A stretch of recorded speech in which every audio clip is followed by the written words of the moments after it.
So someone asked me to do a video on the agenda and where we go from here. So I'm going to do an overview of it, where I see this all going. I'm not going to go into the history of it. I'm merely going to go into the trajectory of travel that I see from this point onwards into the future. So these are the primary near future events that shall occur. Firstly, there shall be a Russian victory in the Russo-Ukraine war. Russia will take their Dnieper flotilla and almost 1 million strong army to Odessa, and it is there that NATO troops will come into contact with Russian forces. If they don't pull back, if that is the agenda, which it seems to be, by at least summer, so not too far away, I think the Russo-Ukraine war, it's going to run out of sort of social steam within the West domestically. And we're already seeing that Ukraine, I think there's almost 600,000 Ukrainian deaths, right? And millions more have left the country and fled. So you're looking at a total dissolution of the Ukrainian state as we know it. The incremental gains of Russia that they have been making currently and up to this point will only increase as the morale of the Ukrainian troop, the Ukrainian soldier rather, diminishes. And of course the Ukrainian manpower pool is diminishing precipitously. And of course the regime within Kiev is beginning to lose steam itself, right? So you're going to see, I think, Russia concluding the war in Ukraine vis-a-vis these two, they're touting. By summer they will have two combined armies, combined arms armies. The Dnieper flotilla is being termed. That will take their manpower to, I believe, almost 1 million men, including reserves, within Ukraine that they can bring into the fight. So, I mean, you're looking at a total, strategic, operational and tactical victory on the Russian side. It's an inevitability at this point. What is rather worrisome is that we see Russia make, as this war is drawn to a close, this sort of flashpoint in Ukraine is drawn to a close, we see Russia make what seem their ultimatums, right? Threats, ultimatums to the West, primarily Britain and France, regarding long-range missiles that can strike Russian territory. And that the closer we draw to the conclusion of this flashpoint in Ukraine, the more the Ukrainian government within Kiev will be like a cornered animal, right? They will either surrender, which is unlikely, given that if they surrender, the Russians will still,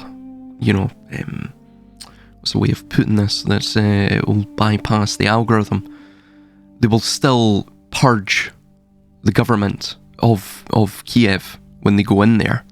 If the government have not fled by then, upon entry of the Russians into Kiev, on the conclusion of the war, the government within Kiev will use those long-range missiles supplied by Britain and France to thus, in a sort of last Hail Mary move, to attack Russian domestic targets more.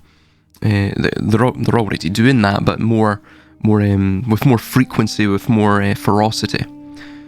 So Russia have already warned Britain and France that if they supply these weapons, these long-range missiles, to Ukraine and they strike Russian territory, that Russia will then classify Britain and France as co-belligerents within the war, and they will take a bellicose stance towards Britain and France, meaning they will go after all of their military assets, both within Britain and France proper, but as well globally, right?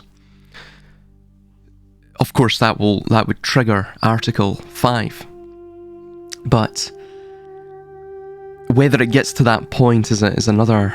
I mean, that's a whole different ballgame, really. But I think if it does get to that point, you're probably going to see the onset of a perpetual war doctrine, and that they will maintain control through that perpetual state of war, right, between the East and the West, or between the West and Eurasia, or, as we see within 1984, between Oceania, the West, and Eurasia, the East. So it permits them to maintain the level of draconian control upon the domestic populations of both the West and the East, right? And it keeps them in this faux dialectic. And the synthesis from that, thesis and antithesis, is perpetual global control of this crypto-oligarchy, or by this crypto-oligarchy, rather.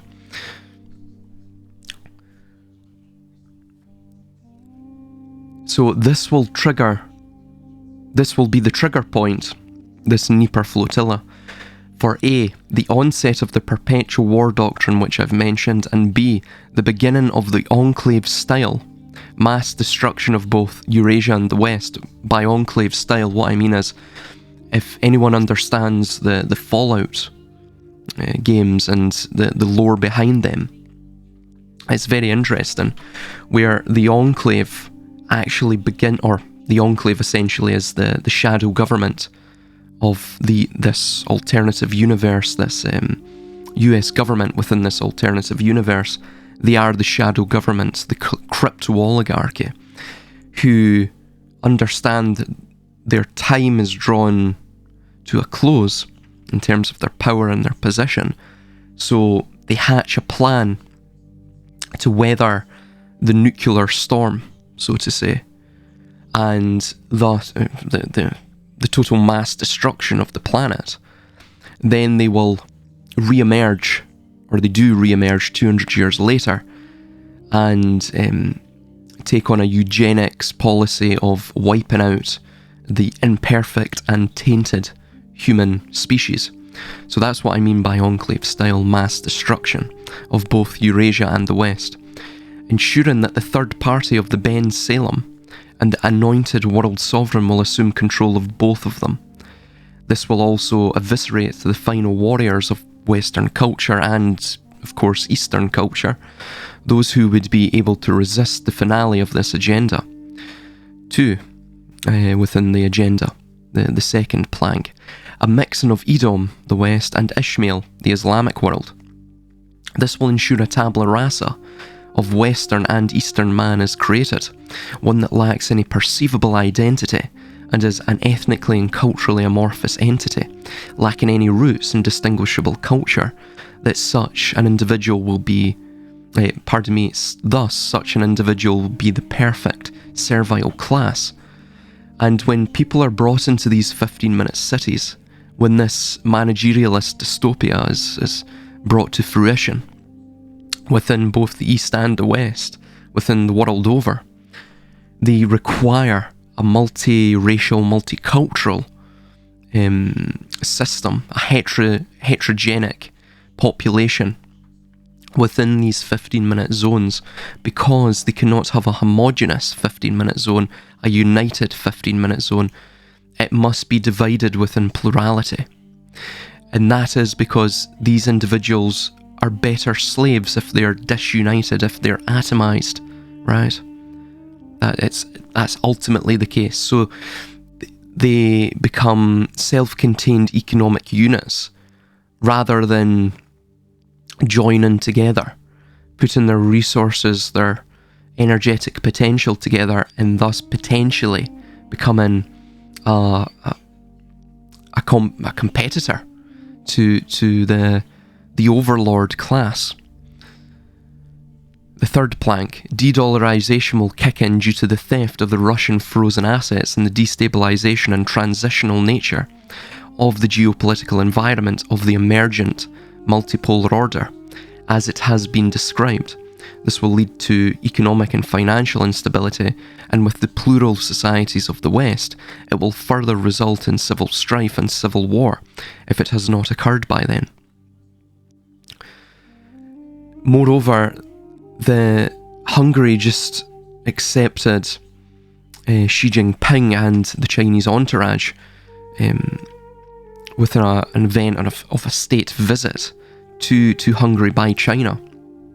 And Hungary seems to be taking a neutral / pro-BRICS or pro-Eurasian stance. And I believe Viktor Orban stated that China now is one of the preeminent movers and shakers of the financial and geopolitical environment. So really that is a sign, it's a signal that there is a crumbling of not just NATO and the European Union and the West in general, but also of the unipolar world order. So, like what we're stating, they may be setting up a multipolar world order to thus bring forth this Perpetual War Doctrine, right? Which is a type of management of their own position to maintain their power. Though it's problematic, right? Because to maintain the conditions, the illusion of this perpetual war, you will have to send Western men to the front, right? And in recent years, Western man has become, firstly, disillusioned with his own government. Whatever government it may be, the US government, the British government, the French government. They've become disillusioned wholeheartedly by it. They don't see their lot in life improving. That's because of contrived austerity brought forth by inflation and other economically constrictive engineering by the ruling class. Again, to destroy competition from the lower classes, right? To maintain the ruling class's position.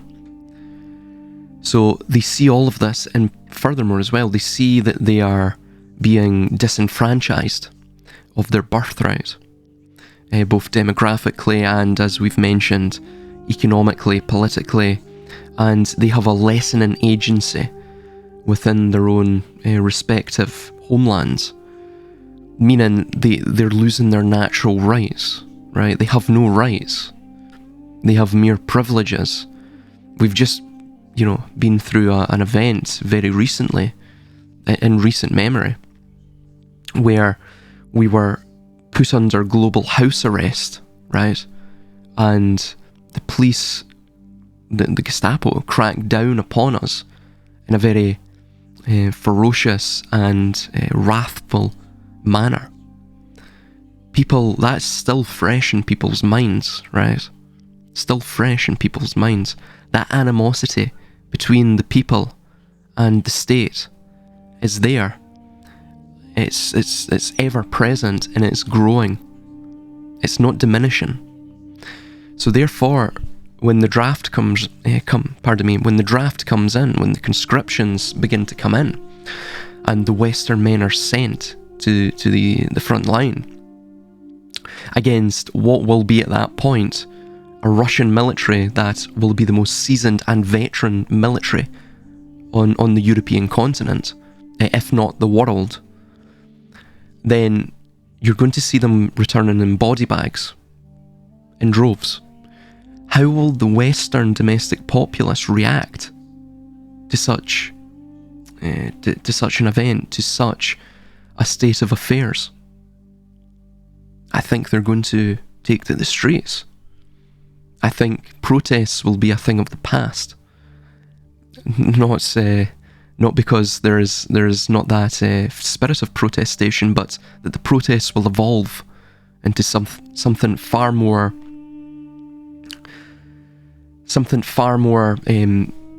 malign, should we say, something far more militant.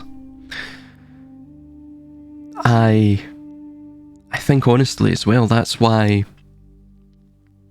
a lot of these adventitious elements, right? I have to use that word to get around the algorithm. Just, look that word up, adventitious.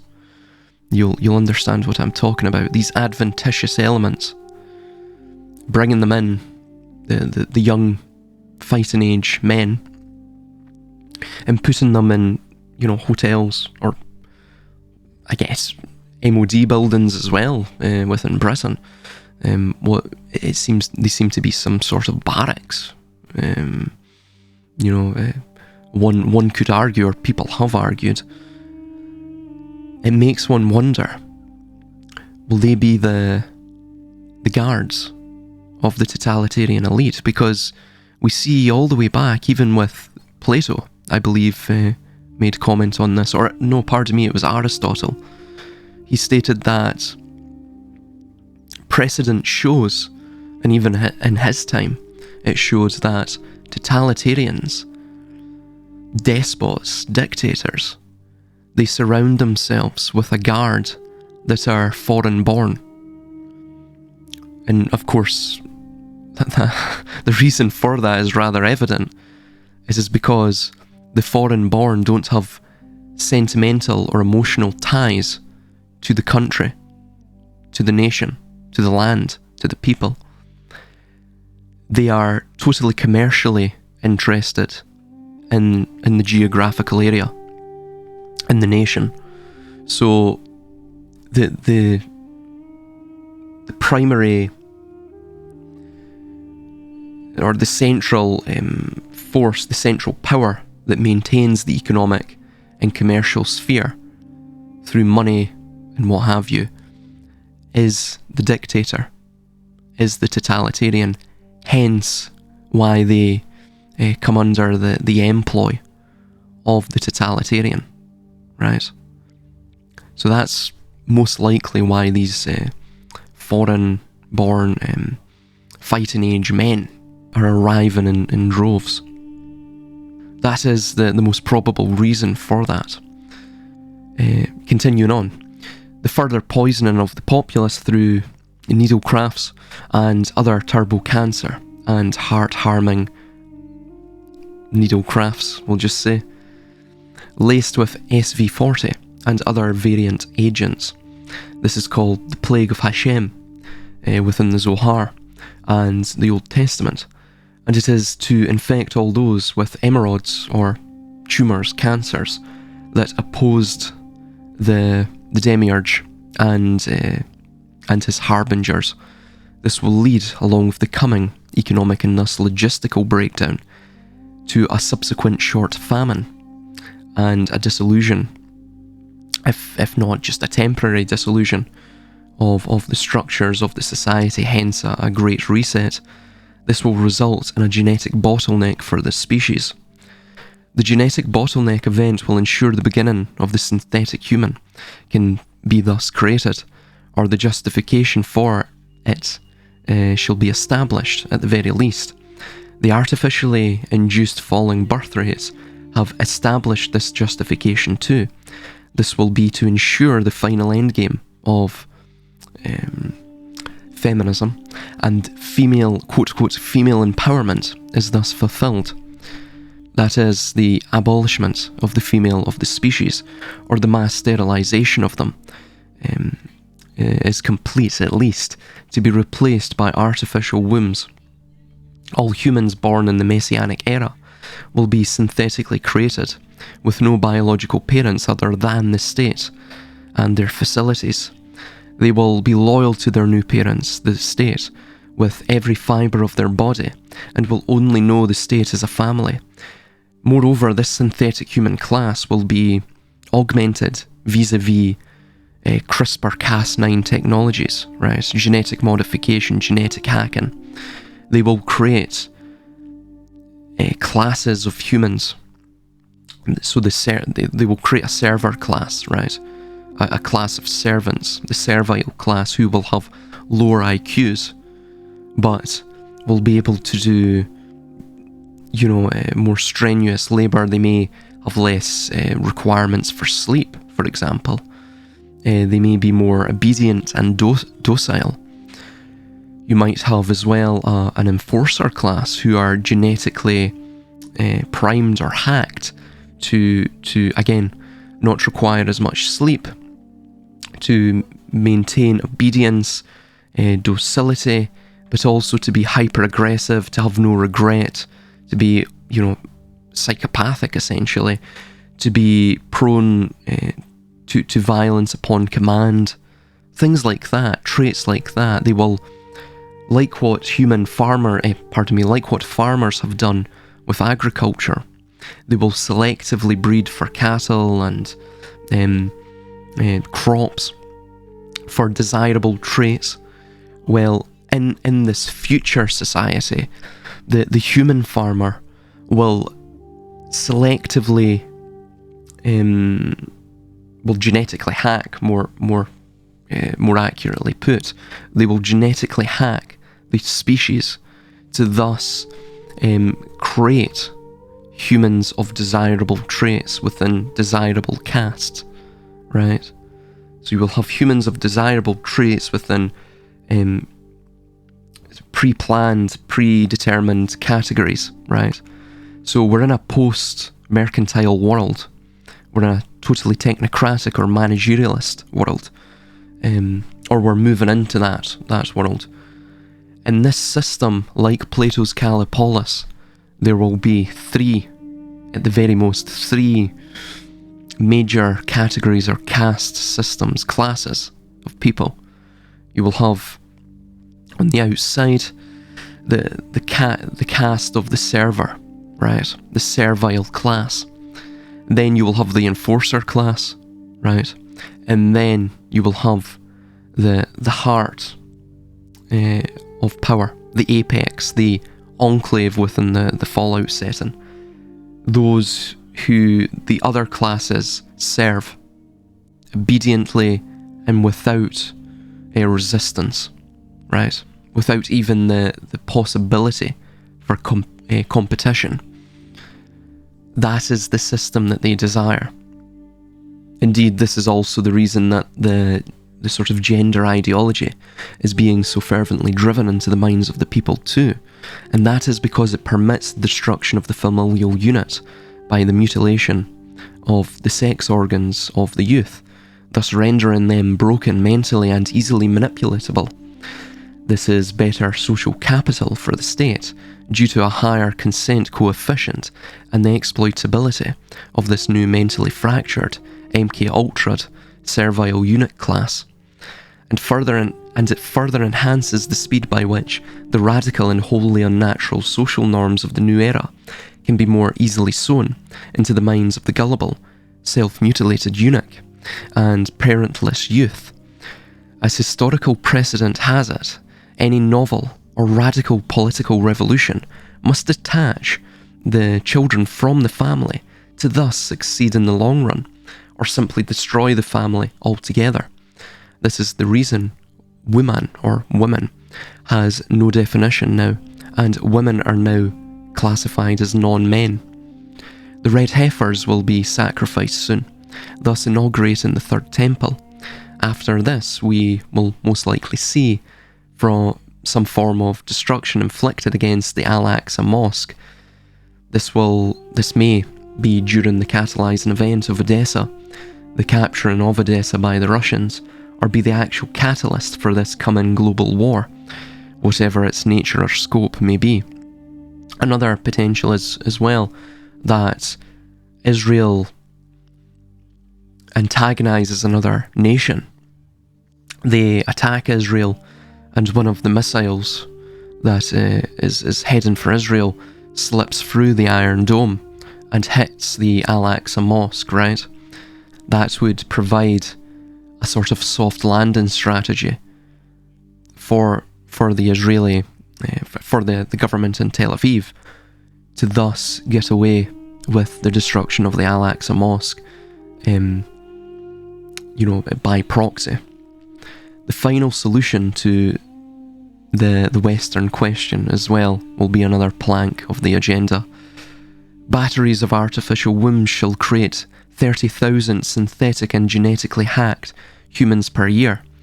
The viable genetic material to create these synthetic humans will be taken from the genetic data storage that they were busily collecting with all of their ancestry websites and genealogical services.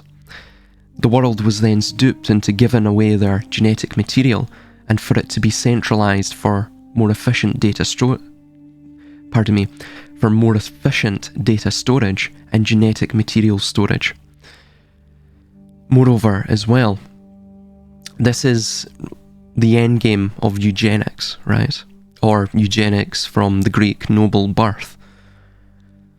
The eugenic movement, the true definition of eugenics, is the steering of human evolution, right? It's not about genetic hygiene or anything like that, though that's a part of its modus operandi. It is defined purely by the steering of of human evolution, right? That links to cybernetics. Cybernetics derives from the Greek verb kybernetikos, which literally means to steer, right?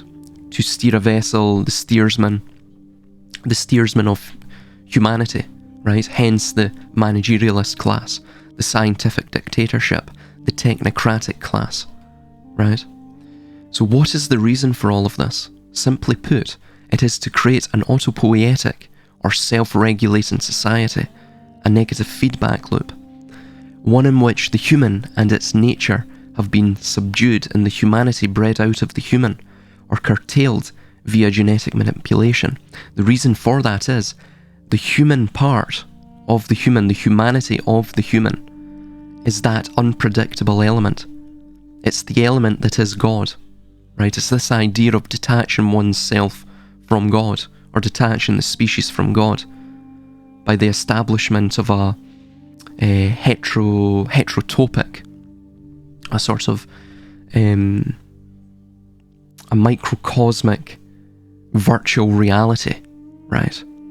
A box of illusion, right, in which you can trap this genetically hacked human within, right, to detach him from his higher essence, right, to destroy the link, the connection to God, right? God is that first principle of consciousness. It's that which animates us. It's that which provides us imagination, creativity, or co-creativity with God, thoughts as well, right? The mysterious and enigmatic force that is the thought, right? It's that which provides us that purely intangible and immaterial magic, that thing which is beyond the control of them. That's why they have to directly interface with the mind, because the mind is the prism. It is the processor of that higher essence of God. It's similar to visualize it. It's like that of the Pink Floyd's Dark Side of the Moon, that album artwork, right, where the singular light, right, the singularity of the white light hits the prism of the mind, right, the generative symbol, the triangle, and then it refracts outwards into action, form, into reality itself. So, and then the process continues ad infinitum, as long as time and existence maintain itself. So, this is what they want to detach from the human species, right? This is what Nietzsche talked about in terms of the death of God, though it's multifaceted in its meaning. but that's what is really underpins the death of God, the detachment from God, right? The death of the human itself, or humanity within the human. It is to ensure that they can live in a vastly depopulated Garden of Eden, where the servile class will run at their every whim. Moreover, rebellion within this servile class will be rendered unthinkable, impossible even, as impossible as a sheep protesting the production of mutton, or cattle rebelling against a farmer. Succinctly, it is the final end state of the hyper-domestication of humanity, the bifurcation of the species in the obsolete biological algorithm of the impoverished Homo sapiens and the emergent Homo Deus, the God-men, populated by the minority elite, the secret society of Moshe, Akhenaten. The final victory, the end goal of the agricultural revolution, the final conclusion of it, the end game of agrarian systematization. Will this come to pass? No. They, the Faustian archetype, the minority elite, will destroy everything in their literal descent into madness, in trying to realise impossible ambitions, and they shall reset us back into the Stone Age. And the cycle will thence begin anew, as it did at the end of Atlantis, or the precursor civilization, from which our grand tapestry of this period of human history stemmed forth from. Again, from the embers does the phoenix rise, continually, never-ending, in pursuit of a lofty goal to colonise the sun. Yet, like Icarus, you get too close to the sun and your wings burn. They are rendered asunder and you fall back down to earth, only to begin plotting once again how you will reach the sun and thus colonise it. Madness begetting madness, though madness and this insanity that is inherent within humanity perpetuates existence. It perpetuates the cycles of history. It seems like it will always be so.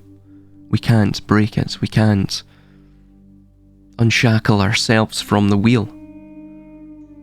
To unshackle ourselves from the wheel is to unshackle ourselves from life itself, from existence itself. It is the between a rock and a hard place dilemma that we find ourselves within. So yes, that is the general layout of the agenda, as I see it going forward. Again, it's very basic, though this video has gone on for about 35 minutes. So yes, hopefully that gives you a good overview of the trajectory of travel from this point onward. Thank you.